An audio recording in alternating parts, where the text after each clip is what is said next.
First, it was US President Donald Trump.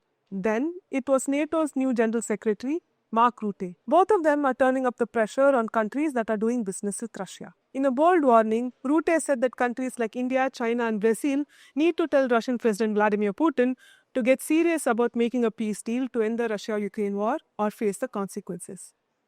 Why? Because secondary sanctions could be on the way. These sanctions will not hit Russia directly. They will hit third parties that want to trade with Russia.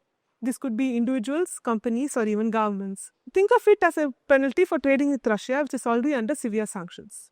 India has already pushed back rather strongly.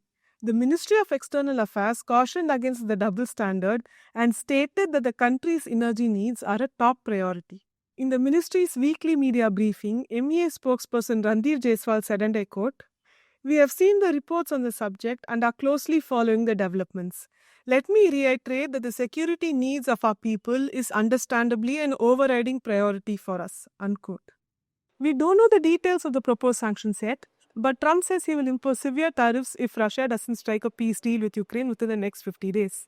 A White House official later clarified, saying that this would include a 100% secondary tariff on countries that are buying oil from Moscow. This is not the first time that Trump is taking this path actually. Back in April this year, the Trump administration imposed a 25% tariff on US imports from nations that are buying Venezuelan oil. But that's not all. The US Senate is considering a bill that would give Trump the power to impose tariff as high as 500% on any country that trades with Russia.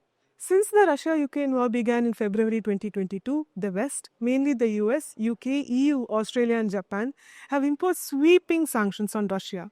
Banks, tech exports, defense equipment, luxury goods and even Russian oligarchs have been targeted. These countries also stopped buying Russian oil directly, but left one door open. Countries could still buy Russian crude as long as the price stayed below $60 a barrel. This was meant to punish Moscow without triggering a global energy crisis. It was designed to keep Russian oil flowing, even if Europe, then the biggest buyer of Russian energy products, stopped buying products from Russia. China, India and Turkey steadily increased their oil imports from Russia. The refineries sold fuel and other petroleum products to Europe. Russian oil kept flowing, and so did the money to Russia. In June, for example, according to the International Energy Agency, Russia exported 4.8 million BPD of crude oil as well as 2.5 million BPD of refined products. This was worth a total of $13.6 billion.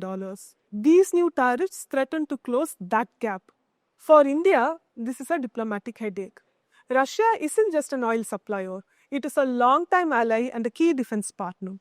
India is also investing in new trade corridors like the Chennai-Vladivostok Maritime Corridor and the International North-South Transport Corridor. The timing of this whole thing? It's not ideal.